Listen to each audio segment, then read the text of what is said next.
Islamic Conquests of the Indian Subcontinent, History, Slavery, and Moral Questions.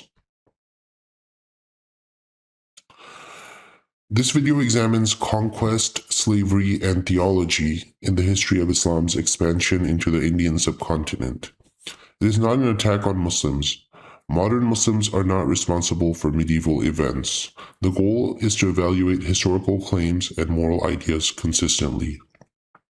Islam arrived through trade, migration, missionary activity, and conquest. The conquest dimension is often neglected and is the focus of this presentation.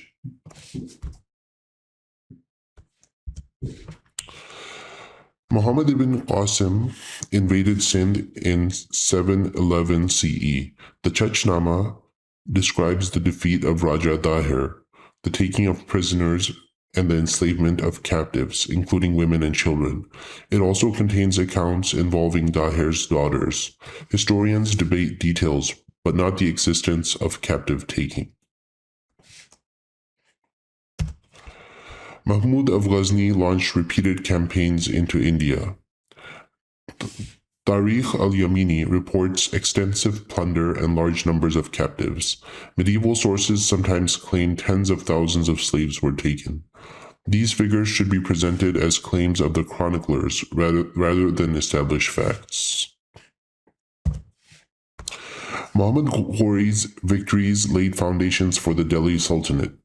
Sources such as Tabaqat-e-Nasiri and Tarikh-e-Firoz Shahi contain repeated references to slavery, captives, and the aftermath of military campaigns.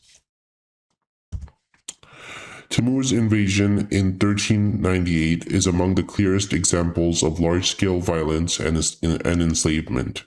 Zafarnama and Malfuzat-e-Timuri describe mass killings, captives, and religious justification.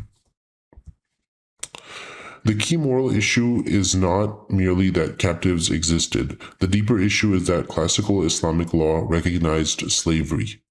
Female war captives could become slaves, and sexual relations with female captives were legally permitted. The legal framework focused on ownership rather than consent. The sources generally do not ask whether captive women consented. A modern rights-based perspective raises the question, can a slave meaningfully consent?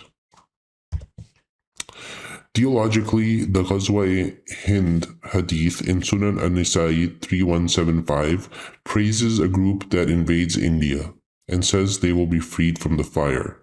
Muslims interpret this hadith differently, but it raises questions about whether conquest was viewed as spiritually rewarded. Suppose Hindu armies conquered Pakistan, enslaved Muslim women, and Hindu scripture promised heavenly reward for the conquerors. Would Muslims regard that as a peaceful teaching? If not, should the same moral principles apply regardless of religious identity? Criticism of his historical actions and religious doctrines is not hatred of Muslims. I support equal rights, civil liberties, and equal treatment for Muslims, while believing that history, theology, and morality should remain open to examination.